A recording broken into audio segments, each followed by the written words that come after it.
while military leadership rattling the space sabers, while military leadership rattling the space sabers is nothing new, Kwast's lecture included comments that heavily hint at the possibility that the United States military and its industry partners may have already developed next generation technologies that have the potential to drastically change the aerospace field and human civilization forever.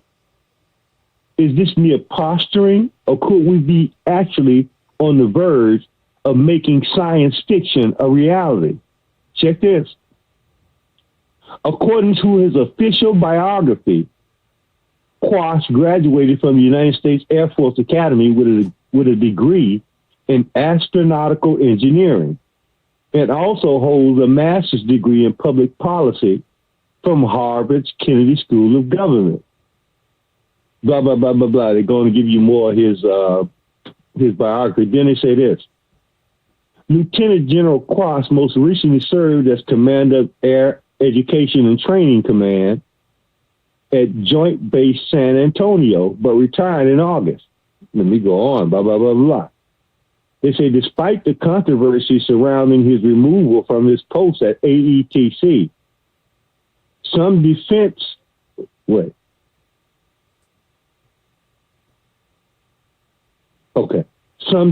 analysts and Kwast's own supporters within the Air Force were suggesting prior to his retirement that he should be appointed as commander of the Pentagon's Space Force.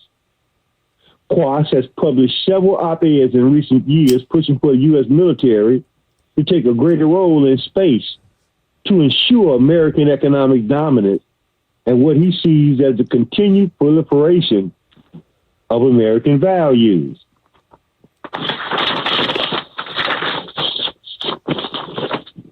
They say, Kwast delivered a lecture at Hillsdale College in Washington, D.C. on November 20th, titled The Urgent Need for a U.S. Space Force.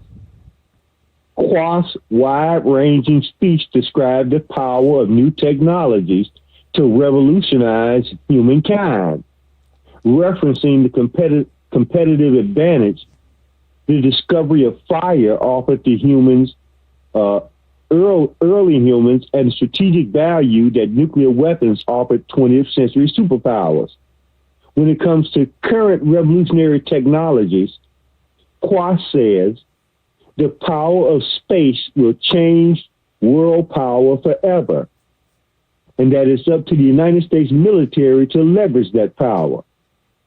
He goes on to say, as has been common as of late, Kwast cites rapidly growing Chinese military and technological advances as the reason why the United States must invest heavily in new space-based technologies. Quote, we can say today we are dominant in space, but the trend lines are what you have to look at, and they will pass us in the next few years if we don't do something. They will win this space race, then they'll put up roadblocks to space, Kwast argues. Let me go on. They say, Kwast claims China is already building a navy in space. A navy in space, complete with space-based equivalents of battleships and destroyers, which are able to maneuver and kill and communicate with dominance. And we are not. Kwast's speech centers on the thesis that the United States needs a space force to counter Chinese advances and win the competition over the economy of the future, and as an extension, sets the values of the future. He goes on to say, I'm coming to the good part here in a second.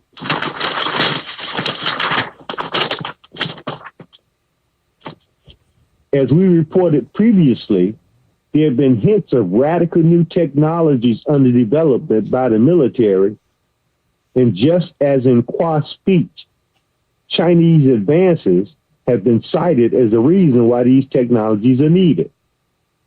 China has been rapidly expanding its presence in space in recent years, placing a lander on the far side of the moon in late 2018, and what some say was a push to scout natural resources with which to develop a permanent lunar manufacturing center. China has also been developing mothership aircraft from which to rapidly and unpredictably launch space planes and other payloads into space. The country has also launched several eyebrow-raising satellites. Let me go on. They go on to say, Kwast argues that the scientists, engineers, and historians and strategists of today have been pushing the U.S. Congress to more heavily and more rapidly fund the Space Force and associated technologies. But there's still some pushback and confusion as to why these are presently needed. Kwast ultimately makes the case that the United States must be able to bring kinetic power, non-kinetic power, and informational power to the battlefield cheaper and faster than its adversaries to ensure strategic advantages in space. Around the 12-minute mark in his speech, Kwast makes the somewhat bizarre claim that the U.S. currently possesses revolutionary technologies that could render current aerospace capabilities obsolete. Listen to what I'm saying there, family. He just said they currently have technology that could render flying unnecessary. Well, what does that mean? Here's what it means. The technology is on the engineering benches today, but most Americans and most members of Congress have not had time to really look deeply at what's going on here. But I've had the benefit of 33 years of studying and becoming friends with these scientists.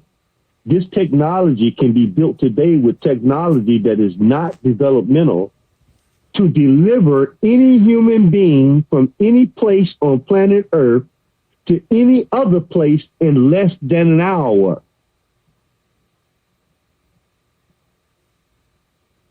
Beam me up, Scotty. Bingo. Now, let me read that again because maybe the family didn't quite hear that.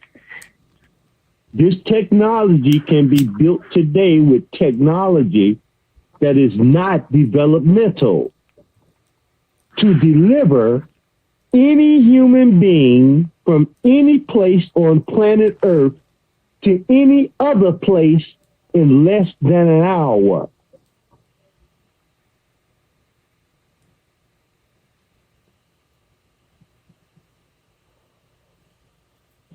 Now, I don't care how you slice that. That's time travel, family.